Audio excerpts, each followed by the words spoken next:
Assalamualaikum warahmatullahi wabarakatuh. Saya Sufia Munawaroh. Di sini saya akan menyampaikan tentang rangkuman akuntansi sebagai sistem informasi ekonomi untuk kelas 12. Nah, nanti dalam PDF-nya, PDF modulnya itu bab 1 untuk pendahuluan itu terdapat identitas modul yang ada judulnya itu akuntansi sebagai sistem informasi mata pelajaran ekonomi untuk kelas 12 semester 1 atau semester ganjil. Yang kedua ada kompetensi dasar, ada KD 3.1 dan KD 3.4. Untuk KD 3.1 itu mendeskripsikan akuntansi sebagai sistem informasi, sedangkan untuk KD 4.1 menyajikan akuntansi sebagai sistem informasi. Yang ketiga ada petunjuk penggunaan modul bagi siswa. Nah, nanti dalam PDF modulnya ada 6 petunjuk. Yang pertama ada keberhasilan dalam menuntut ilmu. Ada dalam modul ini dapat dilakukan belajar secara mandiri ataupun kelompok. Modul ini telah memuat materi tentang akuntansi sebagai informasi. Terus ada rangkumannya juga, ada latihan soalnya. Nah, yang terakhir ada materi pembelajaran. Materi pembelajaran di sini ada dalam modul ini ada 8 materi pembelajaran. Yang pertama definisi akuntansi, sejarah akuntansi, kualitas informasi akuntansi, prinsip akuntansi dan standar akuntansi, pemakaian informasi akuntansi, profesi akuntansi, bidang akuntansi dan etika profesi akuntansi.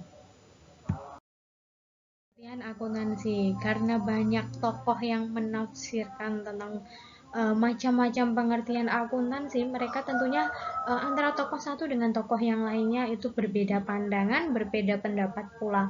Maka di sini saya mengambil garis besarnya, yaitu akuntansi adalah sebuah seni daripada mencatat, menggolongkan, meringkas terhadap kejadian atau peristiwa yang kaitannya tentang keluar atau masuknya keuangan. Kita berbicara singkat saja mengenai pengertian akuntansi dan dapat dicontohkan ya dalam kegiatan sehari-hari. Misalkan saya pada hari ini mendapatkan gaji, otomatis gaji kan masuk ke saya, berarti mendapatkan pemasukan sekian. Sekian itu bisa dikatakan 1 juta, 2 juta, atau 3 juta ya, dan itu saya akan mencatat, wah saya mendapat gaji 2 juta pada tanggal 2 Juli 2021. Maka nanti saya akan mencatat atau ngelis pengeluaran saya itu apa saja ya. Nah, itu contoh singkat penggunaan akuntansi secara sederhana dalam kehidupan sehari-hari.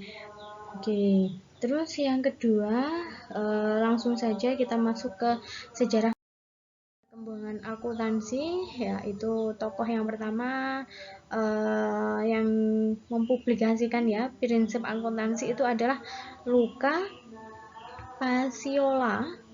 Ya, itu adalah seorang yang pertama mempublikasikan prinsip-prinsip dasar double accounting ya dalam bukunya itu sistem dalam terbitan bukunya yang berjudul Summa the Arithmetic Geometry Proportional at Proportionality. Nah, buku ini terbit pada tahun 1494.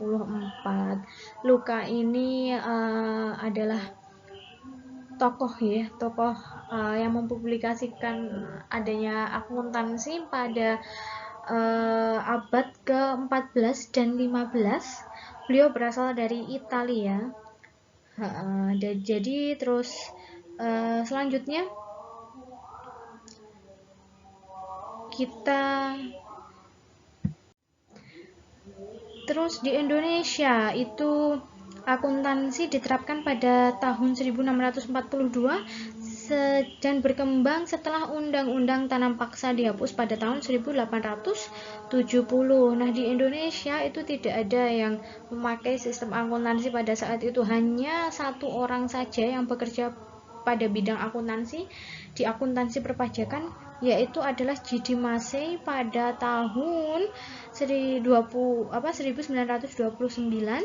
tepatnya pada tanggal 21 September. Beliau diangkat menjadi pemegang buku pada jabatan akuntansi perpajakan. Oke, sekarang kita masuk ke materi yang ke selanjutnya ya.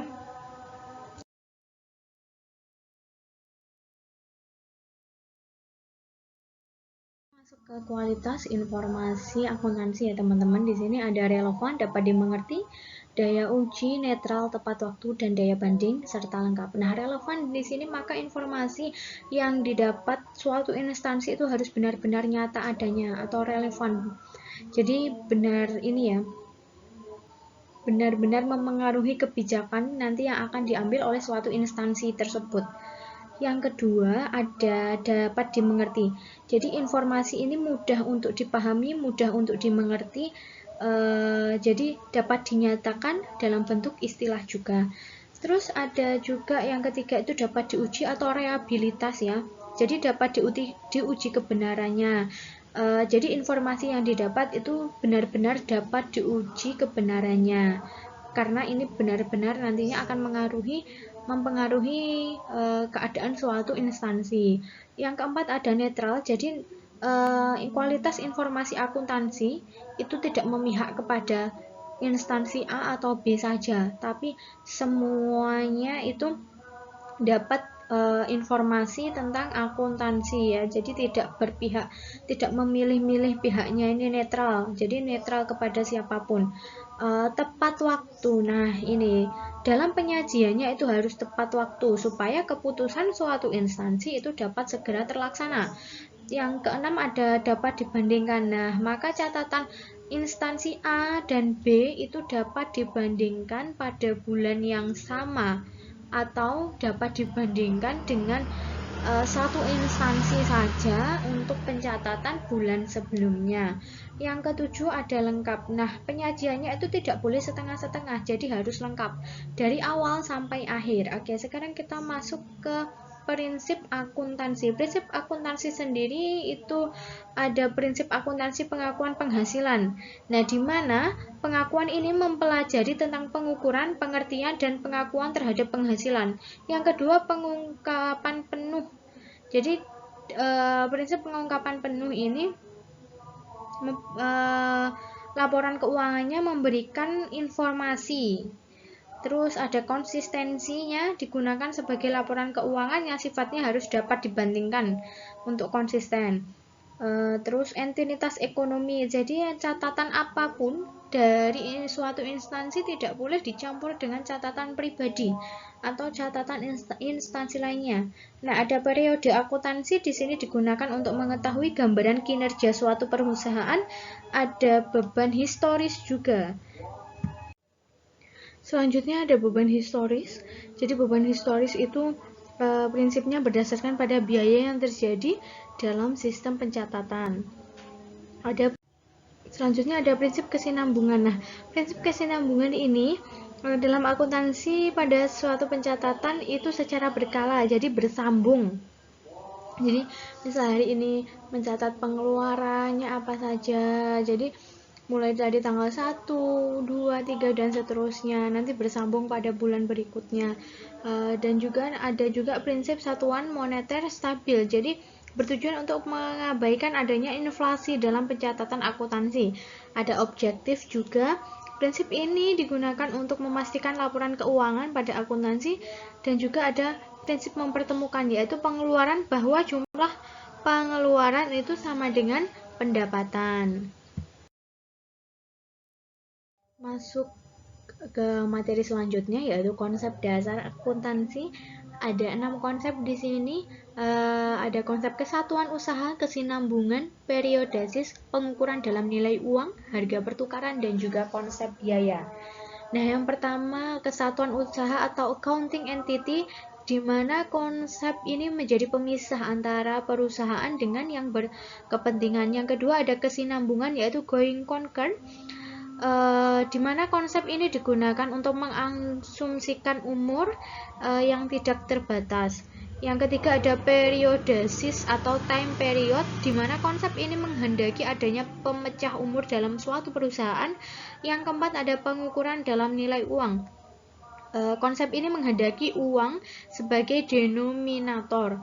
Yang kelima ada harga pertukaran. Nah, menghendaki di mana harga ini digunakan dasar pencatatan pada transaksi keuangan. Yang keenam ada konsep biaya. Nah, konsep biaya tersebut dibagi menjadi dua, yaitu konsep objektif dan juga konsep ini ya, biaya unit pengukuran. Jadi ada objektif itu bahwa semua pos yang dicantumkan harus didukung oleh bukti yang objektif, sedangkan konsep biaya per unit pengukuran adalah seluruh informasi utama diukur dengan sama, yaitu dengan daya ukur uang. Nah, ada profesi akuntansi di sini. Profesi akuntansinya itu apa aja ya? Jadi ada profesi akuntansi intern, ada profesi akuntansi publik, dan juga profesi ada akuntansi pemerintah dan akuntansi pendidik. Nah, akuntansi intern di sini bekerja pada suatu perusahaan, dia sebagai karyawan dan menjalankan fungsi akuntansi. Kalau akuntansi publik yaitu sebagai independen yang berguna untuk menjalankan fungsi audit. Akuntansi pemerintah di sini sebagai karyawan pemerintahan dalam menjalankan fungsi akuntansi, dan akuntansi pendidik di sini mengembalikan kedisiplinan ilmu akuntansi.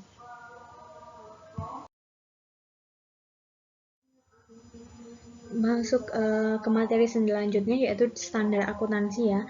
Standar akuntansi ini berdasarkan pada prinsip-prinsip akuntansi yang telah dipilih dan dituangkan dalam bentuk keputusan yang resmi. Nah, acuannya digunakan untuk praktik akuntansi di lingkungan negara atau lingkungan tertentu.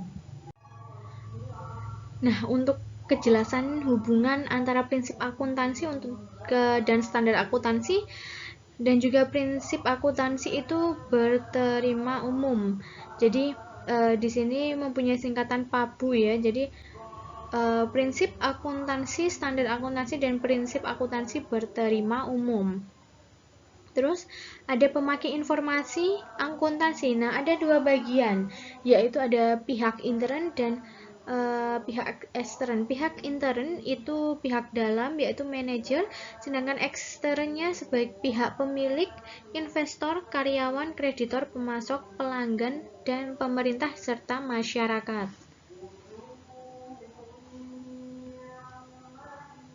Ya, masuk ke materi selanjutnya, ada etika profesi akuntansi. Nah, profesi akuntansi juga harus mempunyai etika, tidak boleh semena-mena sesukanya sendiri. Ya, jadi di sini ada etika profesi akuntansinya, dia harus tanggung jawab atas profesi, mementingkan kepentingan publik daripada kepentingannya pribadi. Nah, ada integritas, objektivitas, kerahasiaan. Jadi di sini sifat kerahasiaannya harus bisa menjaga dokumen suatu instansi. Terus ada dia harus berkompetensi dan menjaga kehati-hatian. Ada harus mempunyai perilaku yang profesional dimanapun itu dan dalam keadaan apapun, harus menguasai perilaku profesional dan standar teknis, harus memenuhi standar teknis. Nah, ada bidang akuntansi. Di sini ada bidang akuntansi apa saja, yaitu ada 6 bidang akuntansi: akuntansi keuangan, akuntansi pemeriksaan, akuntansi biaya, akuntansi manajemen, akuntansi perpajakan, serta akuntansi anggaran. Nah, itu bidang-bidang dalam akuntansi. Jadi kalau masuk saya kerja bagian akuntansi, wah akuntansi apa mbak? Akuntansi keuangan, apa akuntansi pemeriksaan, apa akuntansi biaya, ya seperti itu. Sekian tadi ringkasan modul akuntansi yang telah saya berikan. Dan jangan lupa nanti PDF-nya dibaca. Di situ sudah ada lengkap beserta soal-soal, latihan soalnya dikerjakan juga. Terima kasih atas perhatiannya. Wassalamualaikum warahmatullahi wabarakatuh.